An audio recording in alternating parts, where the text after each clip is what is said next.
The election of Mr. Philip Salvador to be the party senatorial candidates in the questions. May we ask the three candidates please stand up? And let us ask them if they are going to accept the nomination of the party.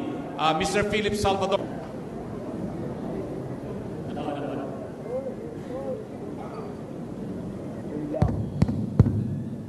Magandang gabi po sa inyong lahat. Simple lamang po yung sa akin.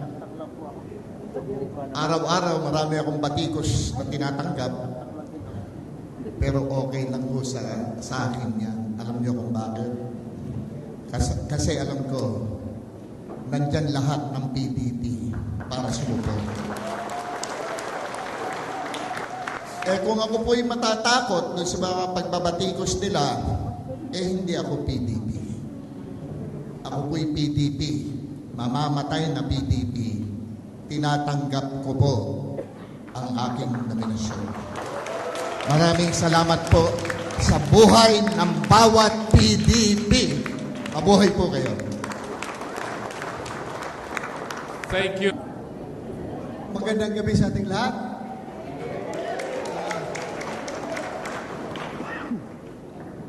Ayaw pa ba ako? Dito na ako eh.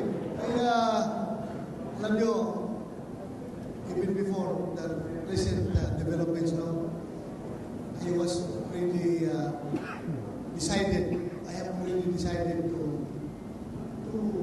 run again for re-election.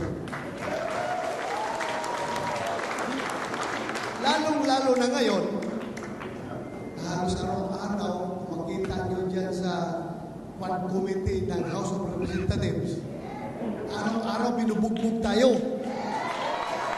Hindi ako papayag na tayo'y bubugbugin na lang na forever. Lalaban tayo. Kaya nga tama kayong PDP laban. Laban kahit na araw-araw tayong ginigipit, araw-araw tayong sinisiraan, araw-araw tayong inuupakan, laban pa rin. Laban pa rin. Hindi tayo atras dito. As I have said, temporaryo lang yan. Bilog ang mundo. Bilog ang mundo. Iikot ang mundo. Iikot ang mundo. Kaya yung mga tao na yan na nangigipit sa atin ngayon, hindi man ugali ng tatak Duterte, hindi man tatak Duterte yung re-respect. Wala yan. Never yan. Since day one ang aking pagkakilala ng Duterte brand of leadership, hindi ko talaga naramdaman na ginagamit yung kanyang official capacity para respectan yung kanyang mga political enemies. Never! Kaya, paano natin sila respectan? Just in case, tayo mag-survive 2025, patawid namin ni Senator Bongo, ni Philip Salvador, at kung sino pagsasama sa ating partido, pag matawid natin ang 2025, ipakita natin na tayo'y tumakbo, naging politiko, para magserbisyo at gumawa ng maayos, hindi para manira ng kapwa. Yun lang ating hinahangan. Kaya sana, with the help of each and every one of us here, nandito sa loob ng bulwagang ito, ipakita natin yung pamamaraan ng ating partido, ng PDP, kung paano tayo magserbisyo. Hindi tayo dapat pupunta sa gutter politics. Yun lang po ang aking masasabi. Maraming salamat. Magandang gabi sa tila. Senator Bongo. Magandang gabi po sa inyong lahat. Unang-una, maraming salamat po sa lahat ng mga naririto. Yung 2014 pa lang, kukunti pa lang yung sumasama, umiikot sa atin kasama si then Mayor Rodrigo Duterte. Yung mga muka na naalala ko noon, yun pa rin yung muka na nandito pa rin ngayon. So, salamat po sa inyong tiwala at suporta. Palakpakan po natin ang ating tatay digong President Duterte. Salamat Hindi po magiging successful ang kanyang administration kung hindi po dahil sa inyong tiwala at suporta. Kami naman ni Senator Bato, Philip Salvador, gusto po namin ipagpatuloy yung gobyernong may tapang at pagmamalasakit sa kapwa Pilipino. Maraming salamat po.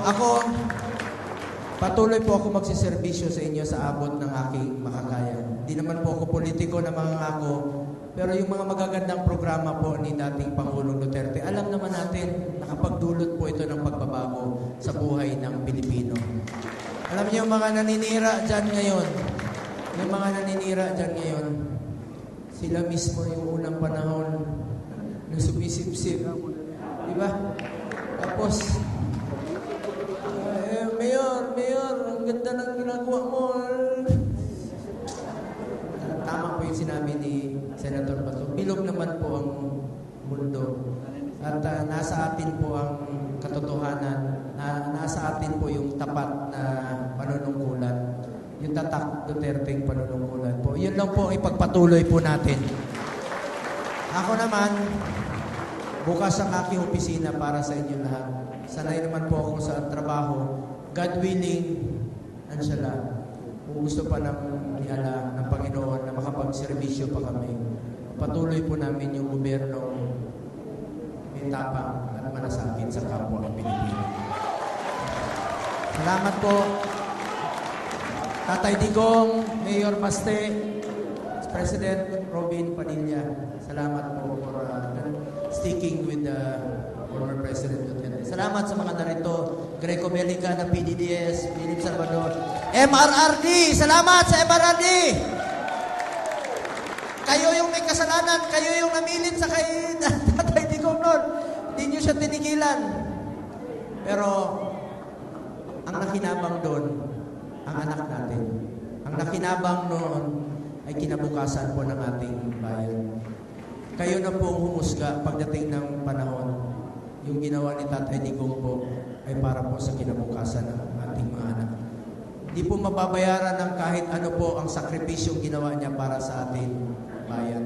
Ang Pilipino na po ang husga pagdating ng panahon sa darating na halalan. Kayo na po ang husga kung nagtatrabaho ba po si Tatay Digong noon. Kung ano pong pagbabago na ninulot sa buhay ng Pilipino. Muli, maraming salamat po sa inyong tiwala at suporta. Tinatanggap ko po ang nominasyon bilang senador muli ng PDP. At asahan nyo, magsiservisyo po ako sa inyo sa abot ng aking makakaya. Yan po ang pwede kong ialay sa Pilipino, ang aking kasipagan sa pagtatrabaho. Maraming salamat po sa inyo.